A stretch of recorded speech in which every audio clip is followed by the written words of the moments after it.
at least once a year, just how much they do mean to us and how much they have done for us. My message today may be controversial. I don't know. I'm surprised by the fact that it's controversial, but I find the more that we talk about it, the more I find people go, wait a minute. The title of my message is Evolution, the Most Unscientific Theory. And I suspect that in a church, that should not be a shocking statement. But what I found is that it seems to me that evolution has crept into the church and become more of a standard science than a theory. I remember teaching an adult Sunday school class many years ago, probably 20, 25 years ago, and we got to talking about evolution and creation. And a woman who would now be in her 80s was aghast that I was challenging evolution because it was the science. At least that's what she had been taught in school. And it realized then that, man, this evolution thing has been in the schools for a long time. And we are being indoctrinated by a theory that is not really scientific. I would suggest to you that for almost a century, we have accepted evolution as a science, and it is anything but science. Our scripture today will start in Genesis 1 through 5, an easy place to find, by the way, if you just turn to the beginning of your Bible. In the beginning, God created the heavens and the earth. The earth was without form and void, and darkness was over the face of the deep, and the Spirit of God was hovering over the face of the waters. And God said, "Let there be light," and there was light. And God saw that light was good, and God separated the light from darkness, and God called light day, and the darkness he called night. And there was evening, and there was morning, the first day. As I said, evolution has always had the claim that it follows the science. But as a science buff who likes to watch and see what all the science is, when you get right into the theory of evolution, there is little, if any, science that supports it. Darwin developed his theory well over 100 years ago. And when he developed that theory, the understanding of science was very, very limited. He had this theory that cells could mutate, and so also could species, and that they would eventually mutate upward and onward and become higher and better levels of being. Well, that made sense when you saw things happening in our world that were showing adaptation. And make very clear, there is a difference between adaptation and evolution.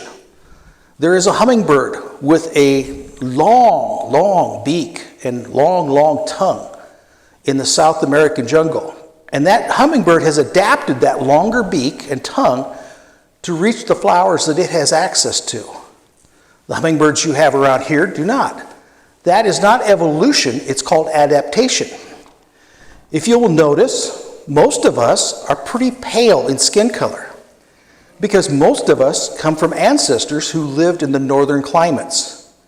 We adapted a lighter skin tone because we needed to absorb all the solar energy we could into our bodies. And a darker skin tone would, in fact, prevent that from happening.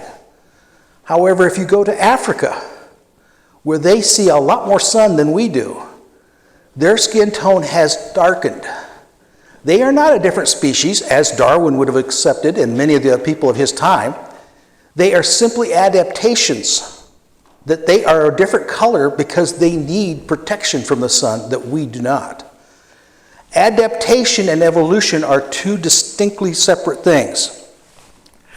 And the fact that Darwin's theory says we can mutate and cells can develop and reevaluate themselves and become something different stood well in the science of the time of Darwin. However, in the science of today, when we understand DNA and chromosomes, we cannot believe that theory very long. If you look at any type of mutation in the gene level, it is never progressive where it improves but regressive. Rather than advance to a higher level, they reduce it. It is the genetic levels that give us Parkinson's, Down's syndrome, autism, arthritis, migraines. Never has a chromosome mutation been found to be beneficial or enhance its host. Yet that is the foundation of Darwin's theory.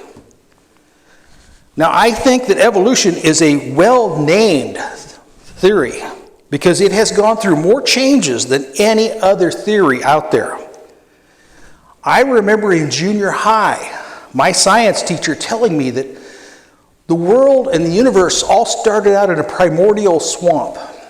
And there was a stirring in that swamp, and the cells kind of moved around, and eventually two cells managed to cling to each other, or they were struck by lightning and caused them to fuse. Well, that's been in the, what we'd call the late 60s. You don't hear that theory anymore, and for good reason. Because I, even at junior high level, looked at my science teacher and goes, so where'd the swamp come from? Where'd the lightning come from? A question he couldn't answer. And so that theory had to evolve away. The theory continues to evolve every time we have new scientific developments. The one thing that evolution requires is long periods of time. The ideology is that give anything long enough and it will eventually evolve. And that is great ideology. I mean, if that's the case, I should be able to take a chair, go out in my parking lot back here, and wait. And if I wait long enough, my BMW will appear out of the pavement, evolving. Just have to give it enough time. When I was young, evolutionists measured time in the trillions, if not quadrillions of years. They said it just has almost infinite number of years that time has gone on. Well, that worked well until the science proved it couldn't. And then we had to move from trillions to billions. And now we are down to millions of years. And I'll be honest with you, all the scientific studies that show that have to be tweaked hard to get them to even consider millions of years. The science does not allow for these vast, immense times. It just isn't. It's unscientific. And yet it is the premise of evolution. Just give things long enough and it will evolve. The problem with that is some things never seem, no matter how long we give them, to evolve. We see no scientific evidence of evolution. I remember a few years back, and it's only been about 15 or 20 years, that if you all remember a lady called Lucy who was discovered in Africa, and she was touted as the missing link. She was the difference between man and ape. This was going to prove evolution. Well, it turns out after a little more study, Lucy was developed from bits and pieces of bones that were gathered over a 20-mile radius. And without DNA treatment, we could honestly say, well, gee, they all seem to fit together. Except that once we got DNA and we started sampling Lucy's bones, some of them genetically came out very much ape, and some of them came out very much human. In other words, Lucy was a jigsaw puzzle that they had to trim the pieces to fit. And you don't hear about Lucy anymore because Lucy fell out of favor with the scientist. She was proven incorrect. And yet, just a few years ago, she was the missing link to prove evolution. So evolution isn't scientific. What does that have to do with God and the Bible? Well, I'm glad you asked. The reason many cling to evolution is because they must deny there was a creator. After all, if there is a creator, would not that creator have the right to say what goes on in his creation? Would he not have authority over his creation? If I am going to have a creator, then I must accept that I am created. If I want to reject God, I must, in fact, fire God. And since you can't really fire God, you must then at least deny his existence. For he cannot have dominion over me if I deny he even exists. This is the place where evolutionists find themselves. They cannot and they will not accept God simply because they cannot and they will not accept God's dominion over them. Romans 1, 18 through 22 speaks very much about these kind of people. For the wrath of God is revealed from the heavens against the ungodliness and the unrighteousness of man, who by their unrighteousness suppress the truth. For what can be known about God is plain to them, because God has shown it to them. For his invisible attributes, namely his eternal power and divine nature, have been clearly perceived ever since the creation of the world and the things that he has made. So they are without excuse. For although they know God, they did not honor him as God or give thanks to him. But they became futile in their thinking, and their foolish hearts were darkened. Claiming to be wise, they became fools, and exchanged the glory of the immortal God for images resembling mortal man and birds and animals and creeping things. I will tell you, that speaks to a whole world of people today who would rather worship the creation than the Creator. And I will suggest to you that while there is no scientific evidence to support evolution, you may also argue that there is no science to support creation. And that is a fair point. If you're trying to prove God scientifically, you will become frustrated, because Genesis tells us God spoke the universe into being. We will not find evidence of speech in creation. So are we left with their theory and our theory? And I would argue not necessarily. Look at the universe you live in. It is extremely complex, and it is delicately balanced. Gravity holds planets like Earth in a very narrow orbit around our sun. If it deviated even the smallest amount, the life here on Earth would disappear quickly. Our atmosphere and our Earth is just enough light to support life, but it filters out all the harmful radiation and other things that would kill us on any other planet. To suggest that that atmosphere and that gravity came by chance is almost an impossibility. I can't remember the statistic, but it is in the trillions of trillions. This is a place where the trillions do become scientific. It is impossible to believe that as I look at the night sky, that all those stars are balanced by accident. It can't be. Go on the face of the earth, and we see symbiotic relationships on Earth. Man inhales oxygen that he must have to live, but he then exhales carbon dioxide. Now, that's a simple system, and if nothing was done to rectify that, we would have breathed all the oxygen out of our air many, many, many years ago. However, God designed trees to take in carbon dioxide and produce oxygen. So what we exhale, the trees inhale, and what it exhales, we inhale. Scientists will tell you that each year 1.3 million trees are estimated to remove 2,500 tons of pollutants from the air. God created a connection between man and trees to have a delicate balance. Without one or the other could not exist. The trees need us, we need the trees. That symbiotic relationship infers a designer, someone who created it and designed it to work together in harmony and balance. And while that doesn't scientifically prove creation, you have to admit, for something so delicately balanced as that, It screams to be designed. We are left with the question, if this was a design system, and I believe it is, who designed it? I love that most of you have heard of Carl Sagan, a well-known scientist. He was a renowned atheist, and he believed in evolution. But even Carl Sagan admitted that science points to there being a design to our universe.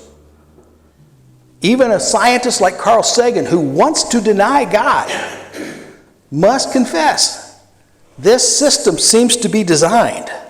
It cannot have been accidental. I cannot, for the life of me, understand how you can look at the world around you and say it just sort of happened by accident. But if you wish to deny God, you are left with only one possibility. If I admit there is a God, I must submit to his authority. And men like Carl Sagan, who died, from all the proponents that I know, still an atheist, had to deny God because they didn't want to accept God's rule in their lives. You cannot have an ordered world and universe by accident. It doesn't work that way. The Bible is very clear. In the beginning, God created heavens and earth. And as long as man exists, you will have the evolutionist and the creationist arguing. Because for the evolutionist, if he admits that this world was created, he must then, therefore, accept that there was a creator. And in fact, he must then acknowledge that he has all the rights to call. I want to tell you that it is a very basic conundrum. If you wish to reject God, you must reject his creation. You must find another answer that allows you to reject God and become gods in your own eyes. And today, if you don't believe that there are scientists out there who believe they are gods, in the series of medicine, in the series of ecology, in all the sciences, Bill Gates wants to fix your atmosphere. Now, it took him 13 attempts to get Windows right. I don't think I want him messing with my atmosphere. But he thinks he's smart enough to do that. There are scientists out there trying to prove that we know better than God how to do this. And I've looked at history, and I've seen all the times that man thought he was so much smarter than God, that he could do something that God could not. And unfortunately, almost every time he does it, he fails. There was a wonder drug to stop nausea in the 50s that pregnant women were given to help them with their pregnancy. It then found out just a few years later that it caused birth defects. It was the wonder drug that was going to cure everything. And now it is banned by the FDA because of the terrible, terrible birth defects that it caused. Man thought he had the answer. Man was wrong. I love science. I've said that many times, and I watch science programs, and I watch all the new discoveries, kind of anticipating what will be next. And as I see things develop, as I see DNA and chromosome science progressing, I see each and every scientific discovery putting another nail in the coffin of evolution as a theory. And it points us more towards a designer, a creator. And I would challenge you to suggest that that creator was God. Isaiah 45, verses 5 through 10, God kind of reaffirms that for us. I am the Lord, and there is no other. Beside me there is no God. I equip you through you do not know me, that people may know from the rising of the sun in the west, and there is none besides me. I am the Lord, there is no other. I form light and create darkness. I make well-being and create calamity. I am the Lord who does all these things. Shower, O heavens, from above, and let the clouds rain down righteousness. Let the earth open, that salvation and righteousness may bear fruit. Let the earth cause them both to sprout. I and the Lord created it. Woe to him who strives with him, who formed him, a pot among earthen pots. Does the clay say to him who forms me, what are you making? Or, your work has no handles. Woe to him who says to a father, what are you begetting? Or to the woman, with what are you to labor? Isaiah is very clear. We are living in a designed world. You have but to go out into the world and see the evidence of creation. I mentioned that lady in Sunday school who's now in her 80s. And when I was telling her that even, and this would have been back probably in the 90s, maybe year 2000, so it would have been about 20 years ago, I said, the science is proving you wrong. And she goes, well, explain that to someone in the African jungle who doesn't understand science. She says, explain that to them. And I remember laughing because I was thinking, I don't have to explain it to them. We live in a world sheltered by buildings. I can get to a point where I cannot go outside for more than 5 minutes of a whole day and not seem unusual.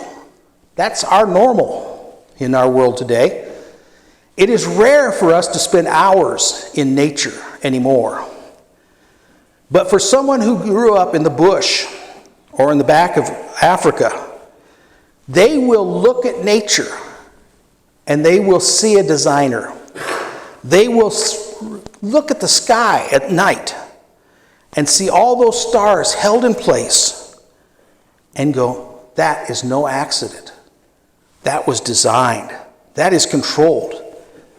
When you think about the fact that every one of those stars was placed delicately into an orbit, and everything that we see is delicately balanced, you cannot look at the way things go in this world. Take a pregnant mother. Anybody who has any medical background knows that if I have A positive and you have B negative, I cannot give you blood. Your body will reject that blood quite quickly because it's foreign. And yet, a mother can raise a child in her womb for 9 months with a completely different blood type, and there is no adverse effect. Evolution would tell you that's just an accident. It sort of happened. I would suggest it is more evidence that God created a system. You cannot look at nature, you cannot look at the world around you and not see that it is designed. Nature and science both point us to a designer. But the question is, and still remains for the evolutionists, was that designer God? My final scripture for you today is John 1, verses 1 through 5. In the beginning was the Word, and the Word was with God, and the Word was God. He was in the beginning with God, and all things were made through him. Without him, not anything was made that was made. In him was life, and life was the light of man. The light shines in the darkness, and the darkness has not overcome it. John 1 refers to the Word with a capital W. That is because it is another name for Jesus Christ. Jesus Christ was with God in the beginning. John is crystal clear. God and Jesus were there at the beginning, and they created all things. Not through a process of evolution, but through the power they held as God. You can deny it if you wish, and you can go on However, I'm going to suggest to you that you're going to have more difficulty as time goes on, taking science and trying to deny God. Because science is, unfortunately, on God's side. And frankly, so is logic. Our universe and world is very delicately balanced by design. If it is designed, then it must have a designer. The Bible introduces us to the designer and the creator. And it also invites us to develop a relationship with him. I can tell you I did that, and I have never regretted making that decision to go with Christ. And neither will you. For the God who created the universe also created you. The psalmist says he knew us when we were together in our mother's womb. He knew me before I was born. And he had a plan for me, and he had a design for me. Again, the God of the design. God designed you for a purpose. The question is, will you accept that design? Will you accept that purpose? I would suggest to you that as you look at the evidence and the logic and the science, you will be driven closer and closer to God and further away from foolish theories that cannot have science back them up because they fail in scientific niche. Thank you.